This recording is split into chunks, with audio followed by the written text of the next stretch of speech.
How can an ordinary photographer outsmart the banking system, orchestrate the heist of the century, and vanish without a trace? The bank heist, celebrated as the boldest of the century, was a meticulously planned operation by a genius criminal to breach an unassailable vault, leaving investigators puzzled. Our story today takes place within Société Générale, a prestigious French bank with branches across the globe, prominently located in Nice on the French Riviera with a view of the Mediterranean Sea. Back then, most people entrusted their valuables, money, jewelry, gold, and more, to this bank, known for securely storing a wide variety of deposits in its enormous vault. The bank's reputation for having one of the largest and strongest vaults in France gave clients unwavering confidence in the security of their belongings. However, Monday, July 19, 1976, brought about an event without precedent. The day began, as usual, with officers taking up their posts, ready for a typical workday. There were no unusual signs to suggest the forthcoming anomaly. Everything appeared normal until the bank's director and several officers tried to access the vault to carry out customer transactions. While the main door of the vault opened without a hitch, the inner door stubbornly refused to unlock. Despite the door's age, a 75-year-old 20-ton steel giant being a known source of such issues, the officers remained calm. Instances of door jamming were not uncommon. The problem was that a large crowd had gathered outside the bank, eagerly awaiting the opening of the vault for their transactions. The bank director promptly contacted the vault manufacturing company, which was also responsible for its maintenance. Shortly after, a company representative arrived to inspect the lock mechanism. He repeatedly attempted the unlocking procedure, striving to understand why the door refused to budge. After some time, the expert concluded that the lock was functioning correctly. However, the door remained immovable, and there were no signs of forced entry. Armed with an array of tools, the expert persisted in his efforts to determine the cause of the issue. Meanwhile, the bank was besieged by increasingly impatient customers. Their frustration was palpable as they clamored for their money and valuables, yet no one could provide them with an explanation for the delay. Anxiety permeated the air. Despite the expert's relentless attempts to unravel the mystery of the mechanism, he was left clueless. Even with the aid of additional personnel dispatched by the manufacturing company, they were unable to ascertain what was happening. The situation was perplexing and complex. They had no explanation unless the door had been shut from the inside, which seemed impossible. How could a door be sealed from within when it was the sole entrance and exit to the vault? The notion was preposterous. By midday, the decision was taken to breach the side of the vault door in an attempt to understand why it was jammed. By 3 in the afternoon, a small hole had finally been made, allowing them to peer inside the vault. The workmen made a startling declaration. The bank had been robbed. The bank director immediately alerted the police, and within minutes, the bank was teeming with law enforcement officers, including every high-ranking policeman in Nice. They were all aware that they were about to embark on an investigation into one of the most significant bank robberies in history. As the hole was enlarged, more officers entered the vault. The robbers had made off with all the money inside, along with the contents of 4,000 safety deposit boxes. A bold message was scrawled on the wall in large letters: without weapons, without violence, and without hate. The question that arose was how the robbers had managed to enter and exit the vault. The detectives quickly discovered a hole leading to a tunnel that connected to the city's underground sewer system. The equipment used by the robbers to break into the vault was left behind, indicating the scale of the operation. There were 27 gas cylinders that had been used to power blowtorches, ventilation equipment to supply fresh air into the tunnel, and nearly half a mile of electrical cable. It was clear that this massive operation had been planned months in advance, and the payoff was substantial. The burglars had made off with money, jewelry, and precious metals worth approximately $10 million. It was the largest bank robbery in world history, earning it the title of the Heist of the Century. This headline was used by most international media outlets. The bank put forth a reward of $250,000 for any information leading to the arrest of the culprits. This was not just the largest bank robbery, but also the most extensive investigation. High-ranking detectives from all over France were brought in, and they began interviewing thousands of individuals. This included bank employees, customers who had safety deposit boxes in the vault, local workmen, and residents living near the bank. Evidence pointed towards a notorious gang known as the Sewer Rats, who were known to utilize the sewer system for their criminal activities. After an extended period of investigation, detectives identified several suspects believed to be members of the Sewer Rats. However, they felt that none of the suspects they had identified so far had the capability to orchestrate such an operation.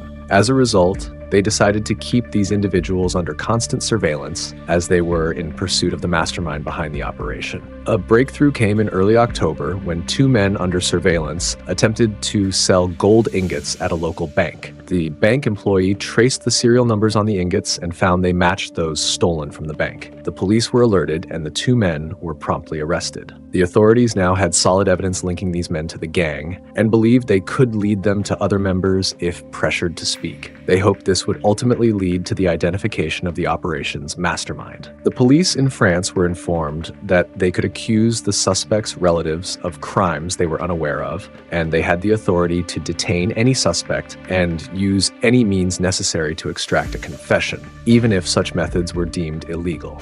In the midst of all this, a name surfaced. One of the two men divulged the name of a photographer named Albert, claiming that he was the mastermind behind the operation. The police immediately approached Albert with their findings.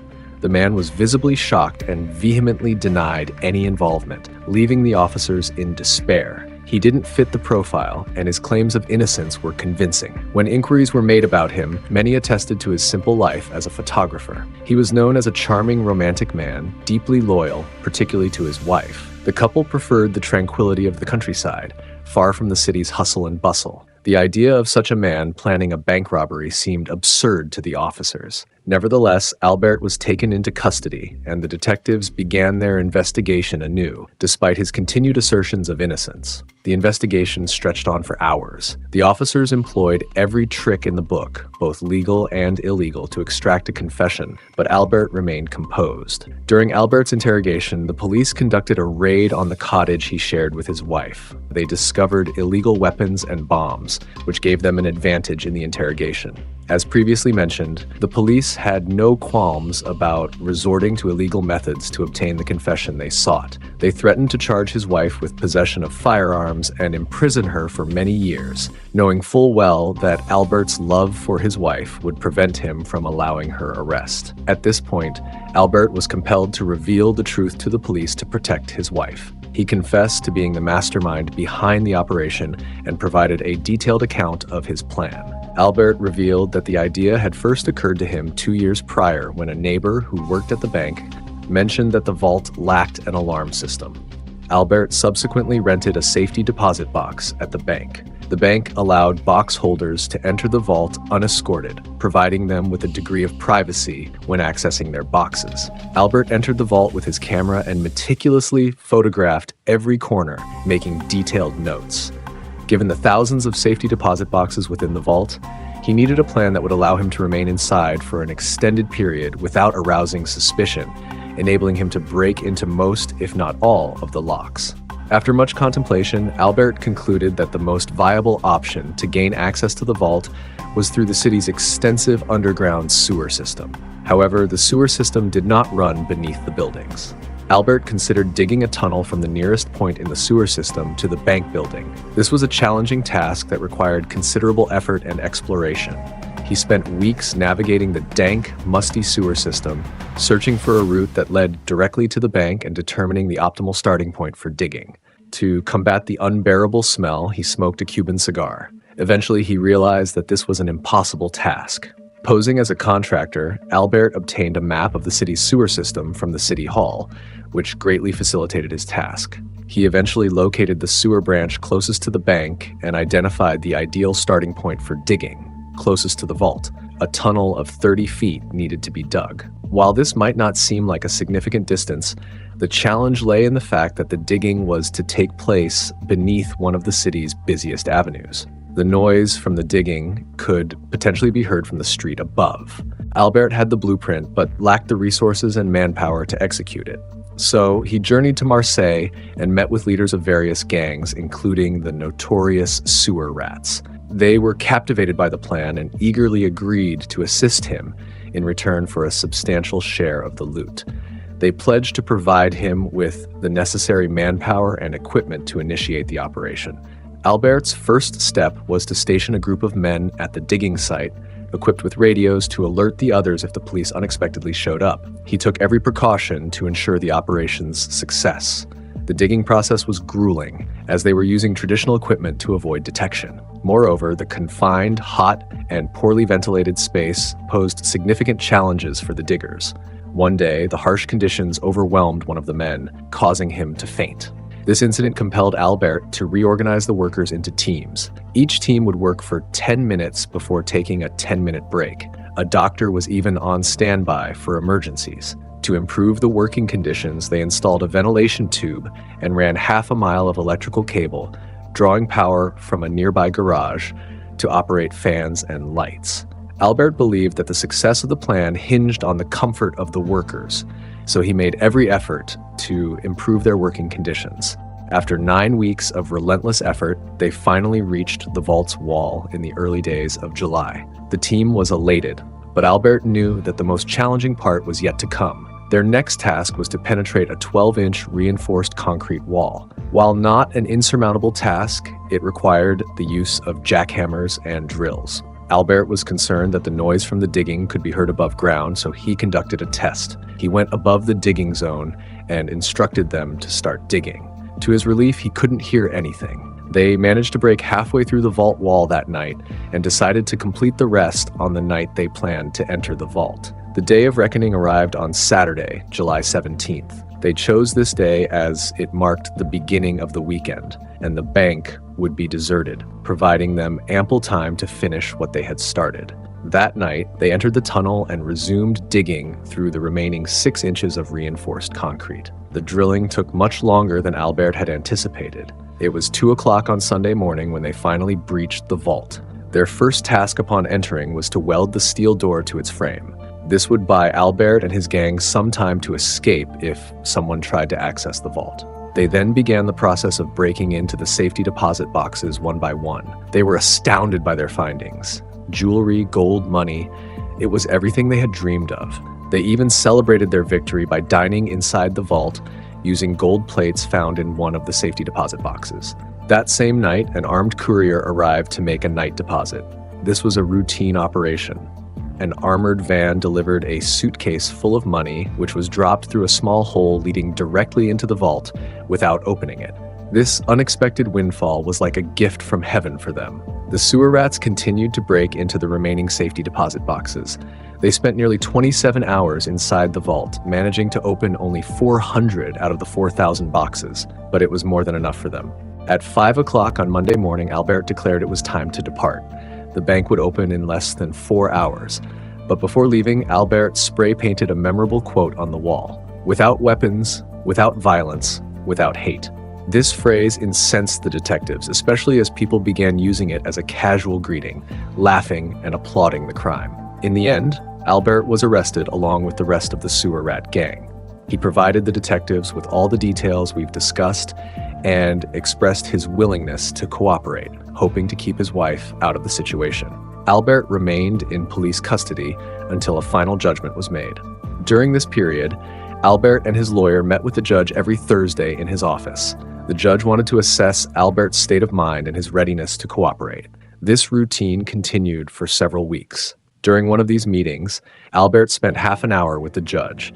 He was very cooperative, and everyone expected him to receive a reduced sentence. In the last meeting before his trial, Albert began discussing the robbery. He handed the judge 3 pieces of paper with drawings of the sewer system and started explaining his plan and where they had begun digging. The judge seemed confused, and Albert offered to help. Seizing the opportunity, Albert calmly stood up, positioned himself behind the judge's chair, and began to explain more precisely. "We started from here, and we did this, and that, and finally arrived there," he said. The judge was engrossed in Albert's words and the map. Then, without warning, Albert turned towards the window behind the judge's desk and jumped out, leaving the judge and lawyer in shock, struggling to comprehend what had just happened. The judge's office was conveniently located on the first floor, enabling Albert to leap onto the roof of a car parked beneath the window. As soon as he landed, a friend on a motorcycle was waiting to whisk him away. From that day forward, Albert vanished. The police were unable to locate either him or the stolen loot, as he had not divulged any information that could lead them to it during the investigation. Interestingly, it was reported that he sent $600 in cash to the owner of the car he had landed on. Albert spent the remainder of his life taunting investigators by sending provocative photos and messages through various media outlets, newspapers, and magazines. Regrettably, his beloved wife chose not to join him in his life on the run. She stayed behind in Nice, continuing her work as a nurse. Ultimately, the mastermind behind the century's largest robbery succumbed to lung cancer in 1989. And so, we reach the conclusion of our tale. Don't miss out on more thrilling crimes like this one. Click that subscribe button and give this video a thumbs up. Stay tuned, stay curious, and together, let's unravel more mysteries of the world.